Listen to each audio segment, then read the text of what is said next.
When we talk about freedom, about the rights of individuals, and about the moral duty to maximize happiness, one name rises above many others in the Western philosophical tradition: John Stuart Mill. Born in 1806, Mill grew into one of the most influential thinkers of the 19th century, a man who dedicated his life to understanding how individuals and societies can flourish without crushing one another. His writings on liberty, utilitarianism, and moral philosophy continue to shape how we think about democracy, personal choice, ethics, and even happiness itself.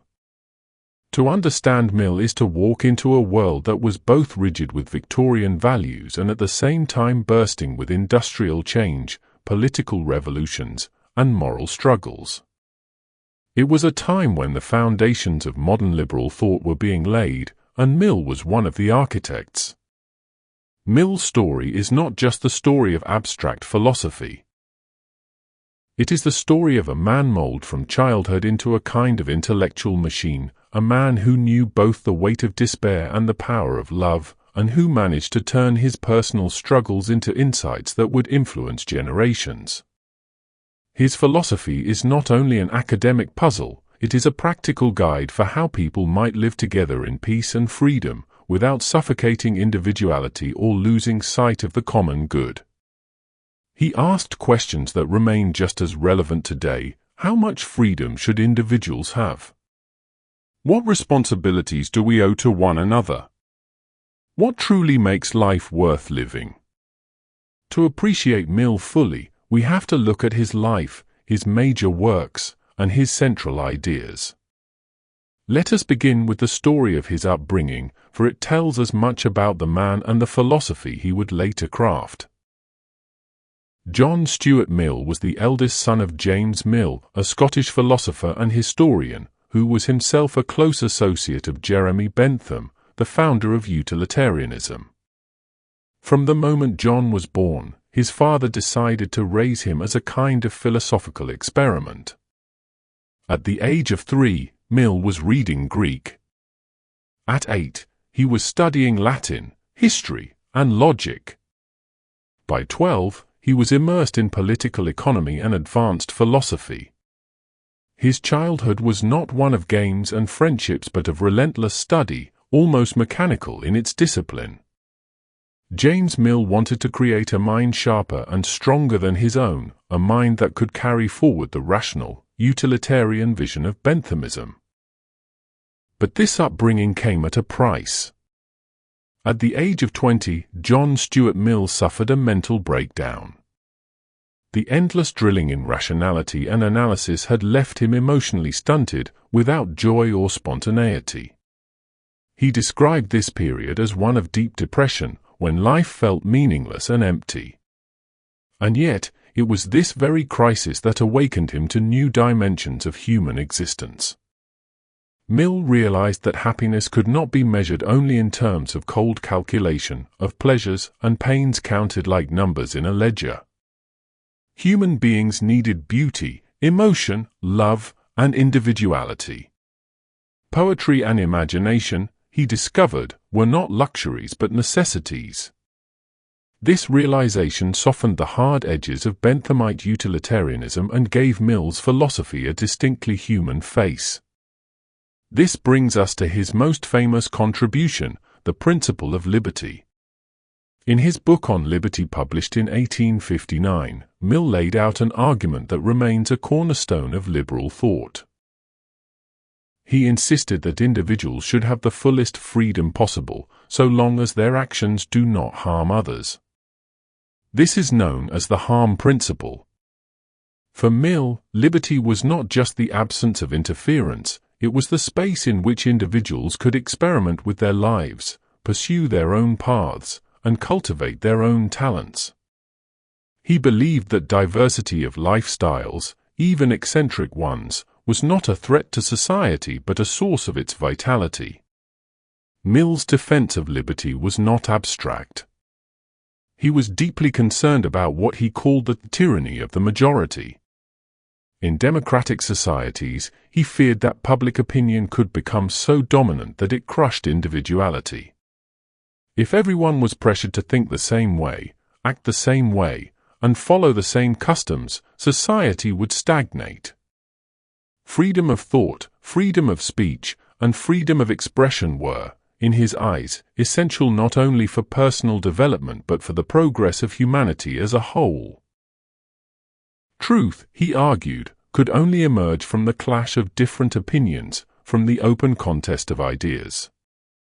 Silencing an opinion, even if it is false, robs humanity of the opportunity to challenge its own assumptions and refine its understanding. But liberty for Mill was not absolute. He drew a line where one person's freedom begins to harm another. For example, the freedom to express oneself does not include the freedom to incite violence against others. His balance between liberty and responsibility remains one of the most delicate and important parts of his philosophy. Alongside liberty, Mill also carried forward the torch of utilitarianism, though in a modified and enriched form. Jeremy Bentham, his father's mentor, had taught that the right action is the one that produces the greatest happiness for the greatest number. Bentham measured happiness in terms of pleasure and pain, and he believed that all pleasures were equal in kind, differing only in intensity and duration. Mill, however, disagreed. He introduced a qualitative dimension to utilitarianism. Not all pleasures, he argued, are of equal value. The pleasures of the mind, intellectual, moral, and aesthetic, are higher than the mere pleasures of the body. In his famous words, it is better to be a human being dissatisfied than a pig satisfied, better to be Socrates dissatisfied than a fool satisfied. This distinction between higher and lower pleasures reflects Mill's broader vision of human flourishing. For him, happiness was not simply about maximizing sensations of pleasure but about cultivating the nobler parts of human nature. Education, culture, and freedom of thought were essential to producing not just content individuals but truly fulfilled human beings. Utilitarianism, therefore, was not a crude calculus of pleasures but a moral philosophy that aimed at the elevation of humanity. Mill also made groundbreaking contributions to political economy and social reform. He supported women's rights at a time when such positions were radical. His book The Subjection of Women argued passionately for gender equality, insisting that the subordination of women was one of the chief hindrances to human progress. He even worked alongside his wife, Harriet Taylor, whose influence on his thought was profound. Their intellectual and emotional partnership gave Mill not only personal happiness but also a deeper appreciation of equality and individuality. In politics, Mill believed in representative democracy but with safeguards against majority oppression. He supported proportional representation, free speech, and the protection of minority rights. He understood that democracy was not simply about counting votes but about creating institutions that nurtured genuine participation and respect for diversity. What makes Mill especially relevant today is his ability to bridge competing values. On the one hand, he defended individual liberty with passion, refusing to let the state or the majority suffocate personal choice. On the other hand, he recognized that society has collective interests and that individuals have responsibilities toward one another. He sought a balance between freedom and utility, between individuality and community, between reason and emotion. When we reflect on Mill's philosophy, we find lessons that are urgently needed in our own age. In a world where political polarization often silences dialogue, Mill reminds us of the necessity of free expression. In an era where consumerism sometimes reduces happiness to mere gratification, Mill reminds us of the importance of higher pleasures and the cultivation of the mind. In a time when individualism sometimes slides into selfishness, Mill reminds us that liberty must always be coupled with responsibility. Perhaps most importantly, Mill's life itself shows us that philosophy is not an ivory tower pursuit but a struggle to live wisely in the world. From his intense childhood education to his crisis of meaning, from his partnership with Harriet Taylor to his public service in Parliament, Mill's journey reflects the interplay of thought and life, reason and feeling.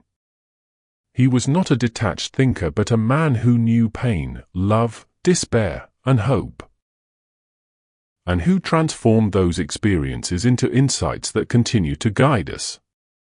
In the end, Mill's vision can be summed up in the pursuit of happiness, not as shallow pleasure but as the deep flourishing of human beings living freely, thinking critically, and respecting one another. Liberty, utilitarianism, and happiness were not separate doctrines in his mind but parts of a single quest, the quest to build a society in which individuals can grow without trampling others, and in which the collective good is advanced without suffocating individuality.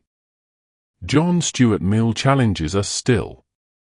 He challenges us to defend liberty not just in law but in culture, to cherish individuality even when it seems eccentric, to seek happiness not in comfort alone but in growth and creativity. He challenges us to imagine a society where reason and emotion, freedom and responsibility, utility and dignity are not enemies but allies.